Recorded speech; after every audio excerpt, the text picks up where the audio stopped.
11:23.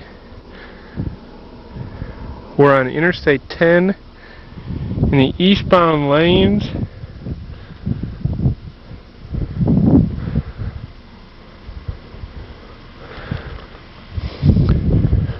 We're in Kerr County. I've gone back to the beginning of the test section here just to, you can see this particular one, they did not put the monitoring unit inside, at least not the WIM side, inside the maintenance control zone. However, as you can see, we've got rock walls on either side of us, so I don't believe any traffic is going to get around us. We've got a PAT system that's been installed here for collecting the WIM data. This is one of the sites that's been proposed as a regional WIM site.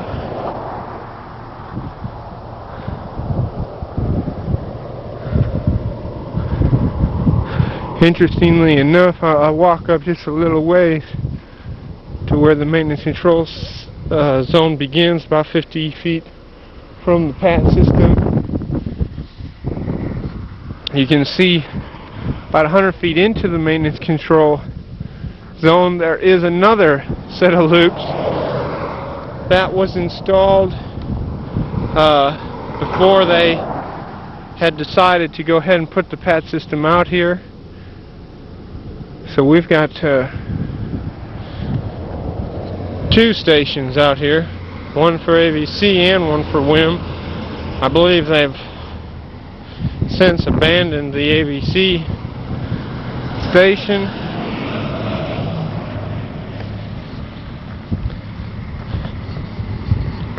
They're just collecting data at the WIM site there.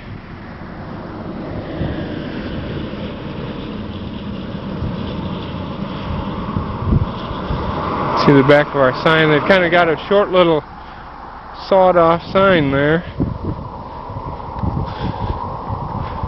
Had all sorts of interesting problems with the markings out here from what they've said.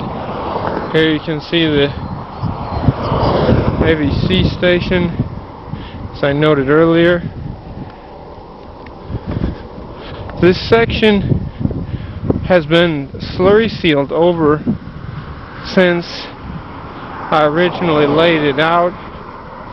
That was kind of a slip up. This was one of the first ones that had something done to it before we really even had a chance to get adequate word out to the various districts about the maintenance that could and could not be done on them, so forth. I believe I laid this section out in May of '88, and then sometime in June they had come out and done a slurry seal on it.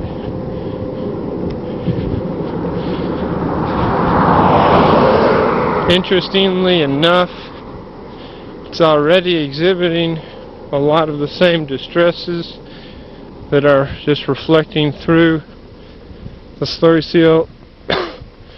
Here you can see where the material sampling and field testing had been conducted.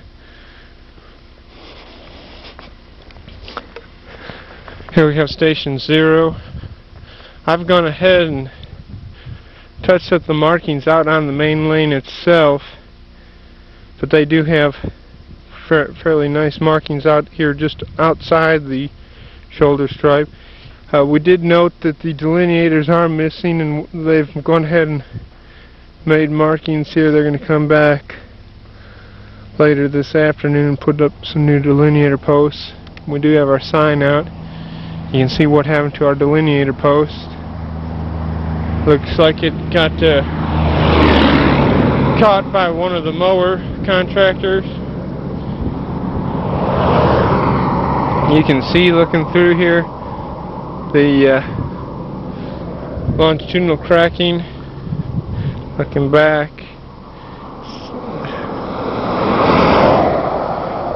it's not quite as visible. It's more visible in this direction, but I'll walk back through the whole section to give you a different perspective.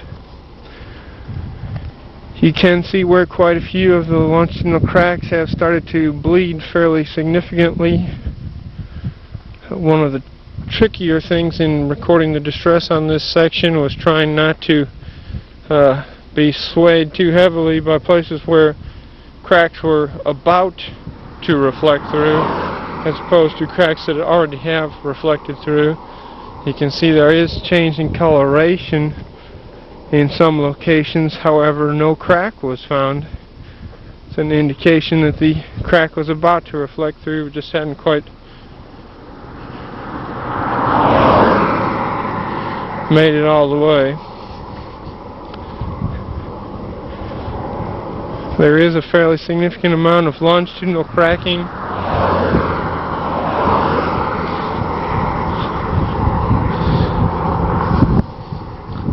and bleeding on this site. You can see it's kind of interesting what they've done here along the edge of the right-of-way. We've got a delineator post every 100 feet adjacent to our section that they put up. They knew this section was something important, but didn't really apparently know all the game rules. They marked it out real clearly so that when it got covered, they'd be able to put it back down again.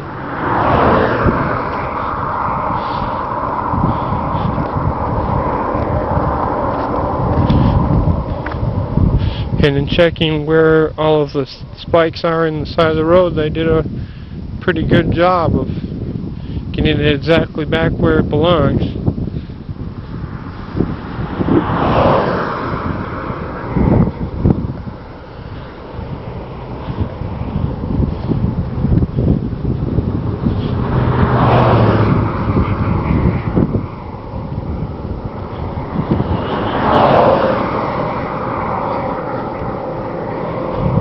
Here then is the end of section 481123.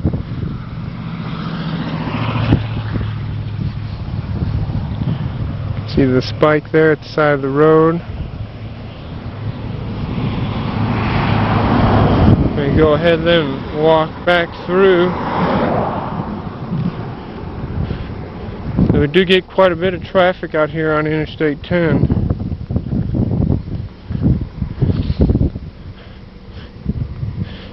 I've gone ahead and labeled this cracking as longitudinal cracking. As I sit and look at it, it could fairly easily be classified as low severity alligator cracking. You can tell just from the locations that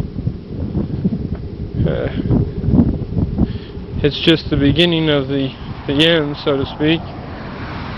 I think for now I'll go ahead and leave it as the longitudinal cracking until at least we get one or two more parallel cracks to what we see out here.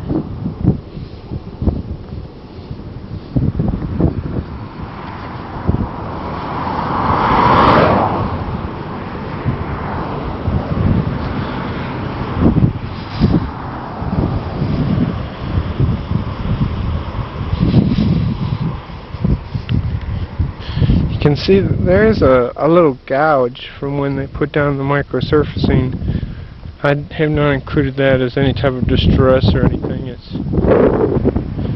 There's not a crack there.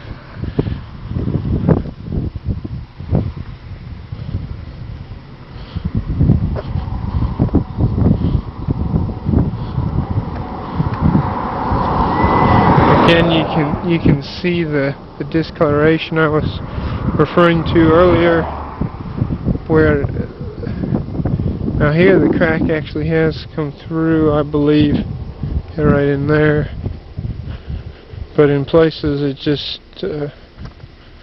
has discolored and there's no actual crack. Here you can see where the bleeding has progressed pretty badly, the pumping, water bleeding.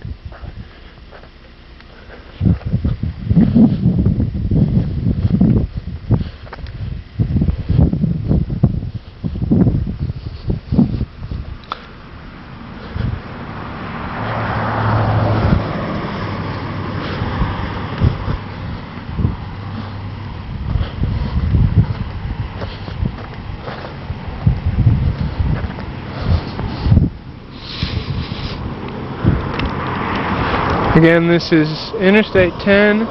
We're in the eastbound lanes adjacent to one of our continuously operating WIM sites. We're in Kerr County, about half an hour west of Kerrville, Texas. And that concludes the video for section 48, 11, 20.